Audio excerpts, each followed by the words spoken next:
Welcome back, everybody. It's your boy SP the Realist, and welcome to the Cypher. You already know what it is. We getting started early, but we got a very special guest here. Raekwon the chef. Yeah. What's good, fam? You know, we just talking about your brand new album debuting September 8th. Yeah. Only built for Cuban Links Part 2, the Purple Tape. Most powerful album of the year. I guarantee you that. Give you my sneakers off my feet if I'm lying. All right, okay. I wish all rappers would do that.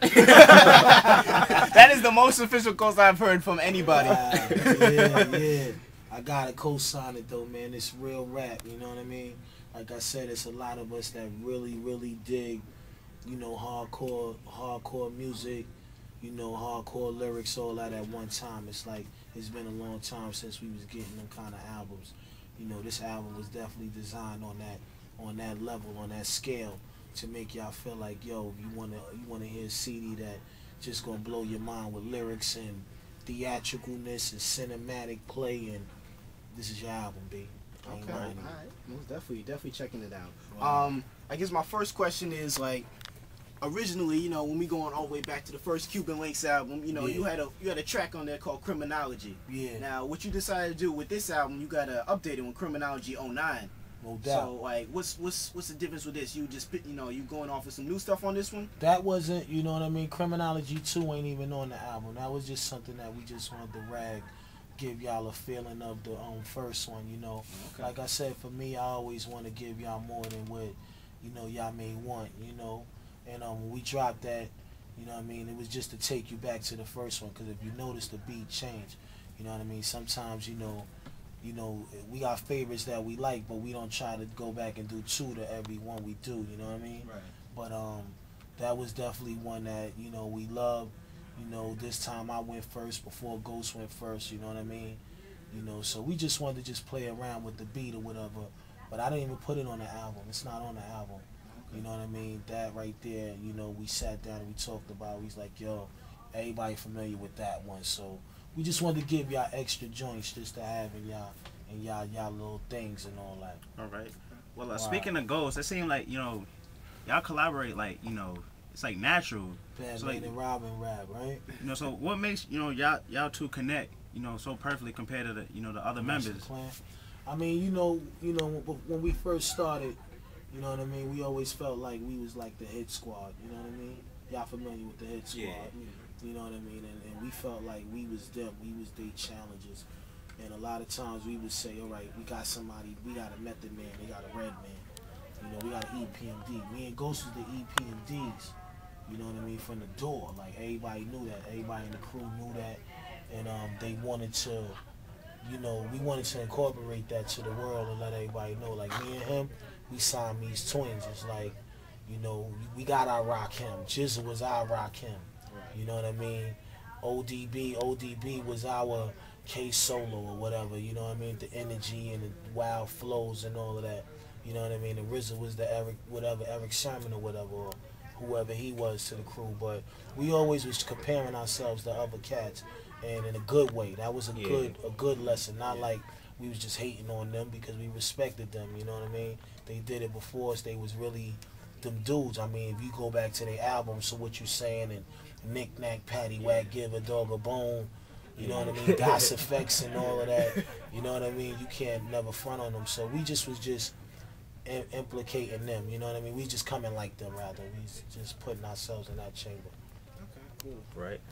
I know, like, more recently than that, the rapper Nipsey Hussle, like, he shot you out in one of his songs, like, he saluting you in one of your tracks. Yeah. So, and I remember I read an interview about you discussing, you know, people, you know, like the newer hip hop generation, like, they need to almost give back. To, you know, the older generation, but it has to be like a give and take type thing. Yeah, so of course. My thing is, are there any new artists that you're planning on working with? Yeah, I mean, you know, like I said, you know what I mean, let me get back to my man Nipsey, because one day I was at a club and somebody had hit me with a CD, you know.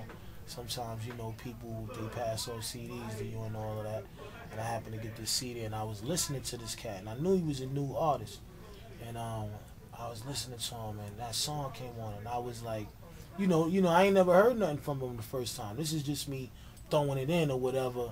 And, you know, I was like, yo, I like this kid. And the next thing you know, like 2 seconds later, he said my name in the rhyme. So I'm like, wow, like, You know what I mean? I was blown away by that because I liked him actually before he said my name. So before you heard any of his records? Yeah, I never heard him before. You know what I mean? So like I said, one thing about us is that we always going to be open-minded to the new generation doing their thing. Okay, cool. All right. You got to, you know what I mean? You got to be able to, just respect what cats is doing, where they coming from now. But for him to just mention it, that's something like how I feel about how I would mention Raekwon or whatever, or somebody in reference to growing, you know what I mean, in the game. So, like I said, man, I want to work with a bunch of young cats, new cats, old, whatever, you know what I mean? And we got the same vibe. Nice, Yeah, it's about skill. It ain't about none of that. I don't look at it like that. You know what I mean? We all know what it is, and we know how important it is to have respect for the dudes that did it before you. It goes the same in sports. It goes the same in, you know what I mean, books or whatever. It's like you have to give it back, you know what I mean? So, my thing is, man, we just going to keep the real hip-hop where it need to be, man. I'm here, man. We still representing it for real. All right, we about to hit him with another track, but before we do that, I just want to ask this quick question. A lot of fans was asking about the Naza Parents. They heard him on the first album. They want to hear him again, but it couldn't work out. So even though he didn't make the album, can fans expect to see a collaboration in the future? Absolutely. You know what I mean? Like I said, that's my boy. You know what I mean? Me and him, we do it. We do it the same way how we been doing it. You know what I mean? And my thing is this, that I was a little disappointed that he didn't come through because I do everything that I can to make the fans happy. You know what I mean? Whether they feel like it's a good move or a bad move, it's like, I'm just one dude. You know what I mean? All I can do is do my best. And when he didn't make it, it was like, wow. But, things happen. He been going through a lot right now these days. So I respect all of that. It's like when it's time for your personal life and you're going through so much, that's cool with me. That's permissible. You'll get a pass with me from that. So it's no animosity. Of course, we'll work together in the future. You know what I mean? Y'all may catch us on tour or whatever. We were scheming on doing an album and things of that nature because we really close like that. You know what I mean? And it's just that, I guess because we all come from that same class, that we all have that certain amount of respect for one another. You know what I mean? But we tried to get him though, but it was just too late though. I had to hand it in. All right, we respect that. All right, so we about to hit him with this new track, Catalina. You want to, break it down real quick? Yeah. This track right here is called Catalina. I called it that because the beat just sounded like I could have been on a boat or something, like in the middle of the night, the moon lit. You know how you be so close to the moon that it just be looking like a crystal ball in front of you or something. But it's called the Catalina. It's produced by my man Dr. Dre. I know y'all familiar who that producer is. This is one of the heat rocks he gave me right here. It's called the Catalina. Check it out, featuring Light Jennings and me.